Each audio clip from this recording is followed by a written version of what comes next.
everyone, welcome back to my YouTube channel. My name is Meera and I make lots of videos regarding studying, working and living in the UK. If this is your first time coming to my channel, don't forget to subscribe and check out my other videos because I make lots of informational content. I live in the UK from the past 2 years and recently the UK government has changed the visa scenario in the country.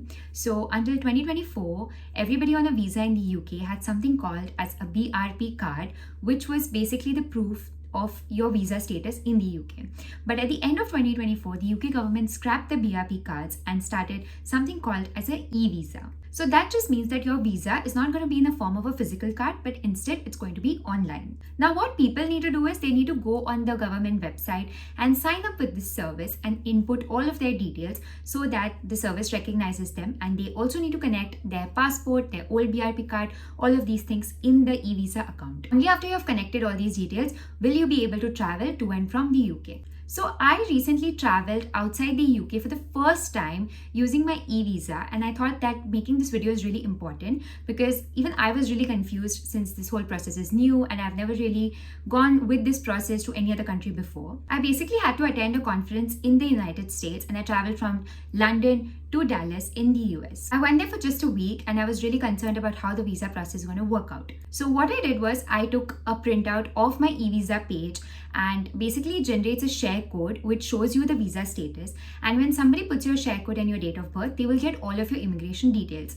That's how the whole process works. So just for safer side, I actually took a printout of this eVisa page and then I left the UK. All of this happened in the first week of April 2025. I'm just saying this for record. So basically while leaving the UK and while entering the US, nobody really asked about this. While entering the US, they gave me entry just on the basis of the US visa I already had, and they asked me a lot of questions about why I'm going to the US and where I'm traveling from and what I do in the UK. But basically the entry was pretty much smooth and nobody really asked me about my visa status in the UK. But the real issue was when I was actually trying to come back to the UK.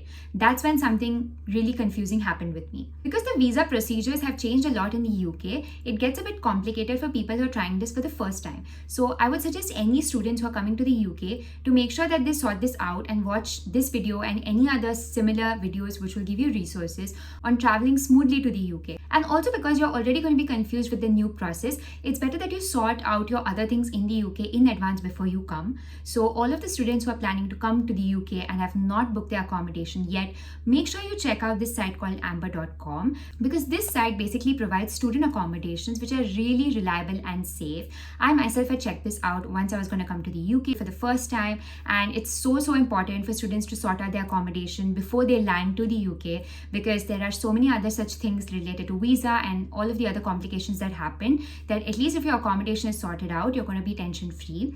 Amber basically gives you 24/7 support. Amber basically helps you out to sort your accommodation near all the big major universities in the UK, and the best part is that all of your electricity, water, all the bills are included in the accommodation prices. So definitely be sure to check that out. To anybody who's coming in the UK in the upcoming intakes, the link of going to Amber will be in the description below. Coming back to my experience with the eVisa, so when I was trying to come to the UK, what happened was I go to the check-in counter in Dallas in the United States and they asked me to show my visa.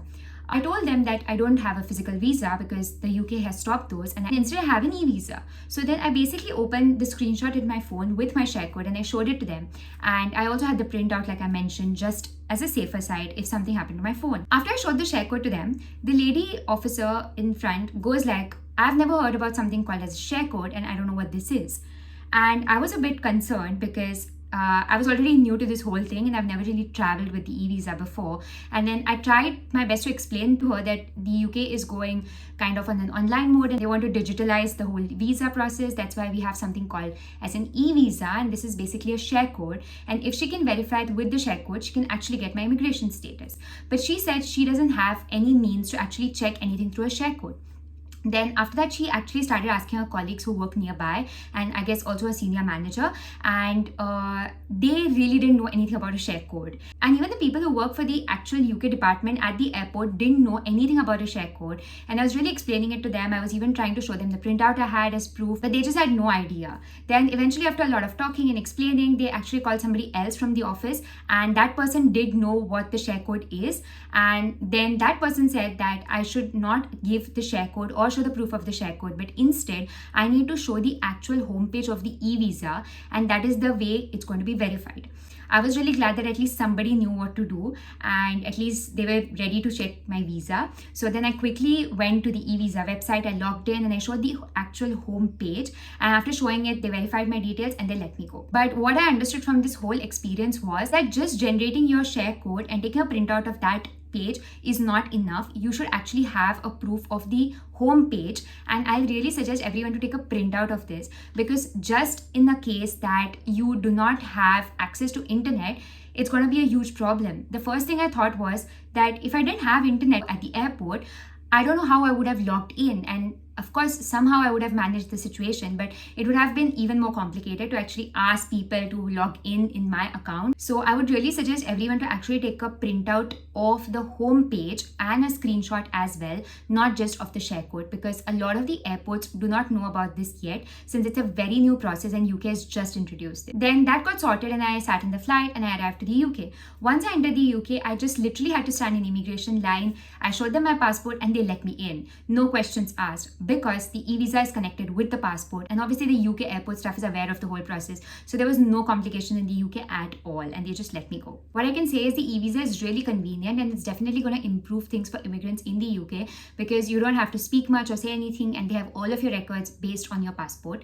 But at the same time, since it's early 2025 and very few airports and staff members all around the world are actually aware of this, so it gets a bit hard, because we are sort of like the first set of people who are traveling when the eVisa has been implemented. So what I recommend is, do not just generate and take a printout of your share code. Make sure you take a printout of your homepage, because if you do not have access to the internet and your SMS from the UK, you won't be able to log in, and there's no way you can actually prove your immigration status in any other country. If this is your first time coming to my channel, don't forget to check out other videos, because I make lots of informational content.